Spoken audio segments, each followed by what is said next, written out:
Help me hit 5K subscribers. Drop a like if this one guts you.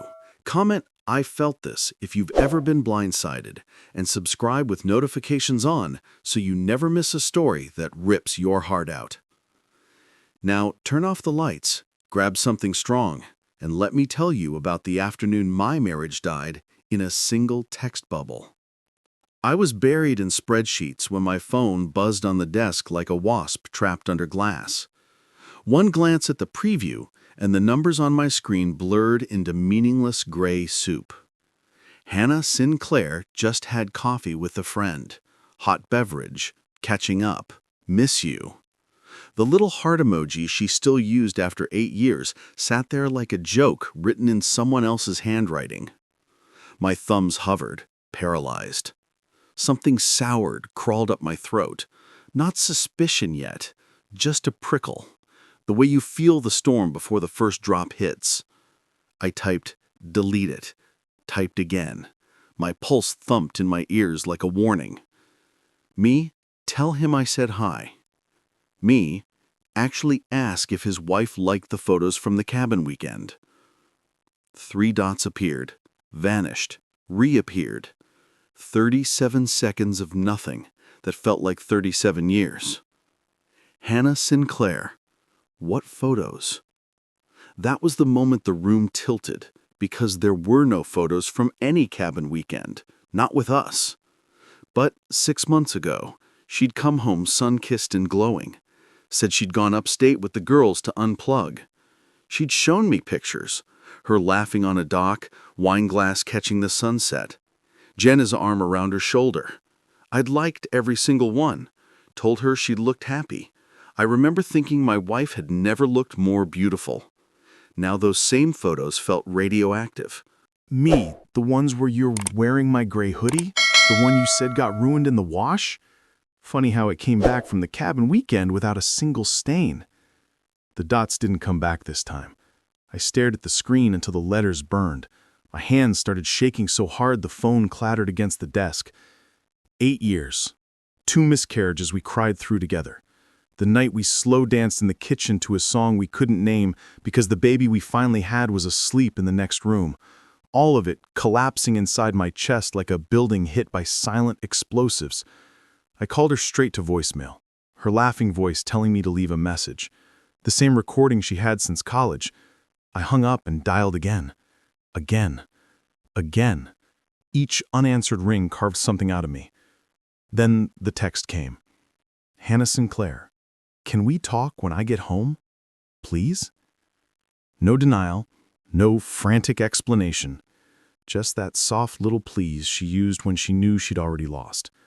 I left the office without telling anyone. Drove home with the windows down so the November air could slap me awake. Every love song on the radio felt like a personal attack. I kept replaying the timeline in my head. How tired she'd been last spring. How she'd started locking her phone. How she'd flinched when I touched her back in the mornings, like my hands had become foreign. I sat in the driveway for an hour, engine off, watching our porch light flicker the way it always does when the bulb's about to die.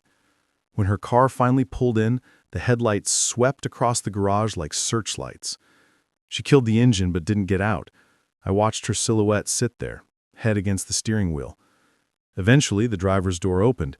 She walked toward the house slowly, like she was stepping through water.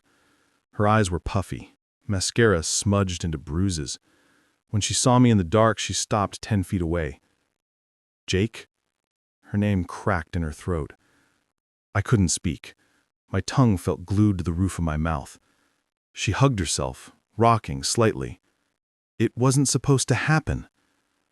The words were so small, so utterly pathetic. They should have been funny.